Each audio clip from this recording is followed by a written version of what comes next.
एक छोटा सा गांव था, नाम था मोहनपुर। उस गांव में एक 200 साल पुराना कुआं था।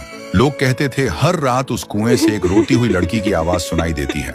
लेकिन एक बात सब लोगों को हैरान कर देती है, मोहनपुर गांव का जो भी लड़का उस कुएं के पास पानी पीने जाता है वह 2 दिन के अंदर मर जाता है और मरा हुआ शरीर गायब हो जाता है।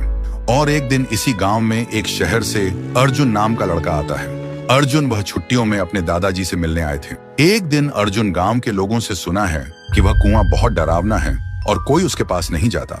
लेकिन अर्जुन सोचते हैं डर सिर्फ अंधविश्वास है और कुछ भी नहीं।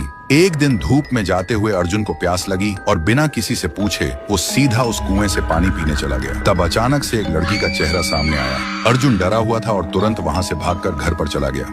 उस रात उसे नींद नहीं आती। हर समय उसे लगता है कोई उसे देख रहा है और कोई बुला रहा है। अब उसे भी डर लगने लगा था। फिर सुबह अर्जुन ने एक बुजुर्ग से पूछा, चाचा ये कुआं इतना डरावना क्यों है? चाचा ने बोला, यह कुआं बहुत पुराना है। यहाँ से आधी रात में एक लड़की की रोते हुए आवाज निकलती है और वह लड़की हमेशा लड़कों को ही अपना शिकार बनाता है। आज तक इसका राज कोई समझ नहीं पाया। इस बात को सुनकर अर्जुन वहां से निकल पड़े और घर में आकर एक पाखंडी बाबा को कॉल करके बुलाता है ताकि इसका राज क्या है वह जान पाए। और आखिरी दिन पाखंडी बाबा आता है और गांव के सभी लोग इकट्ठा होता है। पाखंडी बाबा उस कुएं को देखकर कांपते हुए कहता है कि यह तो बहुत ही भयानक है। कुएं के अंदर जो भी है उसको पकड़ना मेरे बस के बाहर है। ऐसे बोलकर पाखंडी बाबा उस गांव से निकल पड़े। ऐसी स्थिति में गांव वाले का डर और भी बढ़ जाता है। अर्जुन के मन में सवाल उठते हैं कि उस दिन मैंने जो देखा क्या वह मेरा वहम था, और आज तांत्रिक ने क्या देखा जो डर के भाग गया। आखिरी दिन अर्जुन आधी रात में कुएं के पास एक पेड़ के पीछे छुप जाता है। अर्जुन देखा है कि कुएं के अंदर से एक अजीब सा रोने वाला लड़की का आवाज सुनाई देता है और तभी कुएं के अंदर से एक लड़की बाहर निकलती है।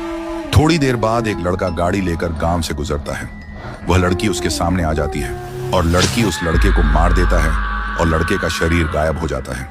अर्जुन यह सब देखकर हैरान रह जाता है। उसके दिमाग में एक ही सवाल घूमता है कि यह लड़की कौन है जो लड़के को ही अपना शिकार बनाते हैं, लड़कियों को क्यों नहीं?